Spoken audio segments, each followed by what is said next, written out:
74 ballistic missiles. 11 minutes. 9 launch platforms scattered across western Iran. Mobile, truck-mounted launchers that had spent 3 weeks repositioning themselves exclusively at night, hiding under bridges, venturing into mountain gorges, specifically to deny the satellite intelligence that American planners updated every 6 hours. 74 objects on a converging trajectory toward a single hull, the USS Gerald R. Ford. The largest aircraft carrier ever built. 100,000 tons of American power projection, 5,200 people aboard. That's what Iran decided to attack. And before anyone asks why, we need to go back to February 28. That night, at 1:40 a.m. local time, the first Israeli F-35s crossed into Iranian airspace. 40 minutes later, American B-2 Spirit bombers completed their long, cold arcs from Diego Garcia.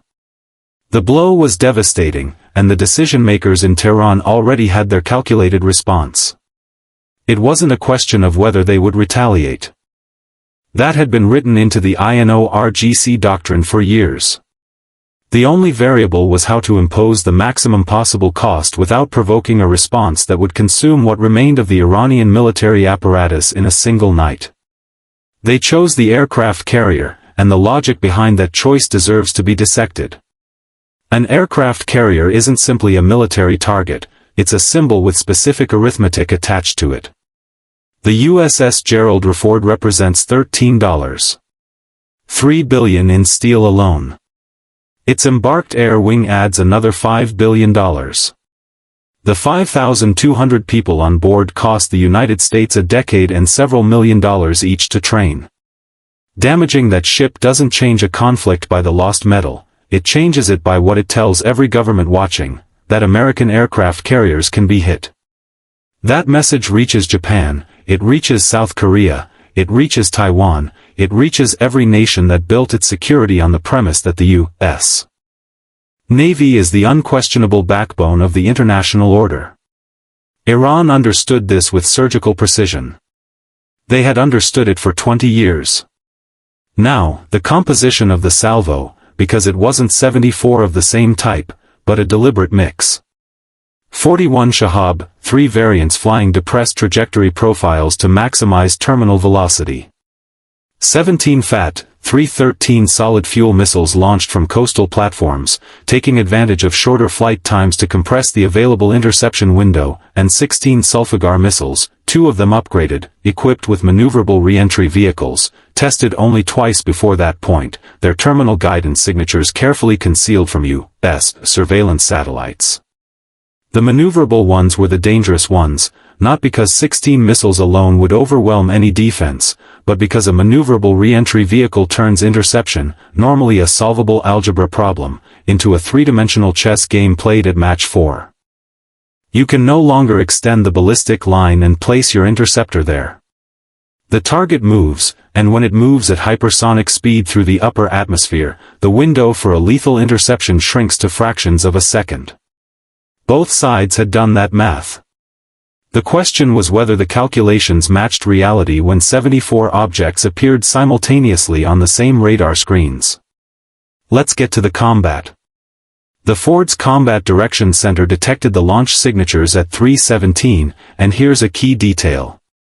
It wasn't the ship's radar that gave the first alert, it was SIRS, the space-based infrared system, that picked up the heat glow of the ballistic missile engines igniting and relayed the detection to fleet units within seconds. The strike group reacted immediately, and the cruiser USS Bunker Hill's Aegis system began calculating interception solutions before a human had even processed what the screens were displaying. SM-3 Block 2A missiles. Kinetic impact vehicles without warheads. Just metal moving at Mach 15, vertical launch in 90 seconds. The first Iranian missile died at an altitude of 71 miles, 340 nautical miles from the Ford, by the time that cloud of debris was dispersing. And 4 interceptions. SM-3+ missiles had already been successful. 17 missiles survived that first layer of defense. 11 of them were predictable conventional Shahab variants in their terminal phase. The SM-2S took care of 8. 3 reached the inner defense perimeter, but the 6 maneuverable vehicles, the Sulfagar, were a completely different problem.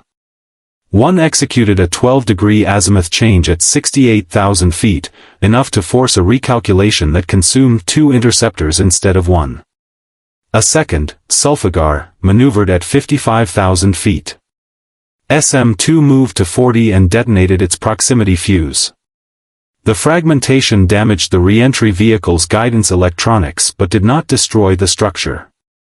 The vehicle continued its descent, partially blind, still supersonic, still pointing more or less toward the Ford. And the tactical action officer saw a single trace symbol continue its descent on the screen after an intercept that should have resolved it. He had 4 seconds to make a decision. CWS clear. All closed defense weapon systems clear. The Ford's 4 fall-on Gatling guns converged on the trace. The damaged Sulfagar detonated 340 meters above the water, 680 meters off the port bow, and a fragment struck the ship's sponson, leaving a 10-centimeter mark in the steel. No crew injured, no systems damaged. The Ford had been hit by debris from a missile that was no longer a missile. In the history of U.S. carrier operations, that hardly qualifies as an incident. However, it will appear on the curriculum of every naval war college on the planet for the next decade, because what it represents is a proof of concept.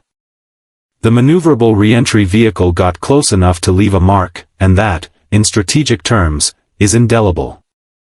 The entire engagement lasted 9 minutes and 47 seconds. Of the 74 missiles launched, 69 were destroyed in the various defensive layers. 3 impacted the water within 2 nautical miles of the ship. 2 were eliminated in the terminal zone.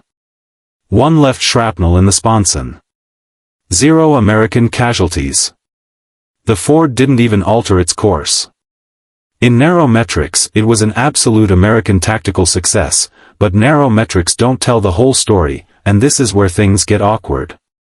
The Ford strike group expended 63 interceptors during those 9 minutes, SM-3S, SM-2S, evolved Sparrow missiles, and Phalang rounds. The group's logisticians immediately began calculating the rate of consumption against the available resupply inventory. Replenishing the missile magazines of an aircraft carrier strike group takes weeks. The nearest installation was Bahrain, which Iran had simultaneously attacked with a separate salvo, considerably complicating that timeline. And now let's talk about the number that really matters, the trade-off ratio. Iran spent roughly $180 million firing those 74 missiles. The U.S. defensive response cost between $900 million and $13 million in interceptors. Every time Iran fires and the U.S. defends, Iran spends $100 million and the U.S. spends between $5 and $7 million. Iranian planners had studied exactly this dynamic during the conflict in Ukraine, watching how Russian drone salvos drained Ukrainian interceptor magazines. They learned the right lesson. The goal was never to sink the Ford. The goal was to force a continuous and costly defense until maintaining the carrier's presence became the news instead of the campaign it was supposed to be enabling. And Iran still had 700 missiles in its inventory. If this is blowing your mind, like and subscribe. What follows is just as dense.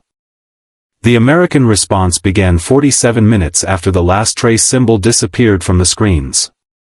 44 Tomahawk missiles launched from the curtain of destroyers targeted the 9 launch sites backtracked from the Iranian missile's own flight paths, because a mobile launcher firing reveals its position. The problem is, many had already moved. 14 hit struck active or recently evacuated positions. The rest hit empty ground. The Ford's air wing launched its first strike package at 5:19 a.m. F-35CS targeting the fixed infrastructure that supports Iran's Western missile network. Not the launchers themselves, but the nervous system they depend on, fuel, maintenance, command authority. Degrading that takes weeks, not hours. And that's exactly the strategy. Not chasing trucks in the desert, but cutting off what makes those trucks work. By mid-morning on March 1st, the pattern was visible to anyone looking at the big picture rather than individual events. Iran had launched the most significant ballistic missile attack against U.S. naval forces in history, tactically defeated, with 0 casualties. And at the same time, Iran had demonstrated that its maneuverable re-entry vehicle works, that its mass salvo doctrine strains defenses, and that the exchange ratio bleeds the defender faster than the attacker. Oil markets opened at $178 a barrel. The Strait of Hormuz remained technically open. China called for restraint. Russia said absolutely nothing. The negotiations' nuclear actions in Vienna were formally suspended. The post-action analysis will be studied at every naval war college on the planet. They will find a 93% interception rate. Extraordinary, representative of decades of investment in missile defense. They will also find that the 7% penetration came specifically from the threat category in which Iran had invested the most. Against a salvo of 74 missiles, 7% means 5 missiles in the terminal zone. On a different night, with different warheads, that's a completely different story. The lesson Iran takes away: the maneuverable re-entry vehicle works. Build more. And the lesson American planners take away: 74 missiles cost more to defend than to fire, and the next salvo is going to be bigger. Neither lesson points to a short-term conflict. The Ford is still there. The flight deck resumed operations 22 minutes after the last incoming trace was resolved, and the tactical action officer wrote his post-action report in the neutral language of a man who knew his words would be read by people who weren't in that compartment, who didn't see that single trace continue descending after the interception that should have stopped it. He wrote, "Defensive engagement successful. Future engagements assessed as likely."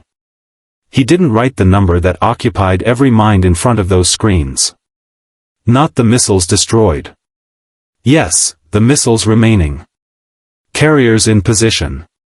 Missiles loaded. Negotiations vanished. History watches, as always, with complete indifference to how this is supposed to end. If you've made it this far, you already know you won't find this kind of analysis just anywhere. Subscribe, hit the bell so you don't miss any videos, and tell us in the comments where you're watching from. Share this video with someone who needs to understand what's really going on in the Persian Gulf. See you in the next one.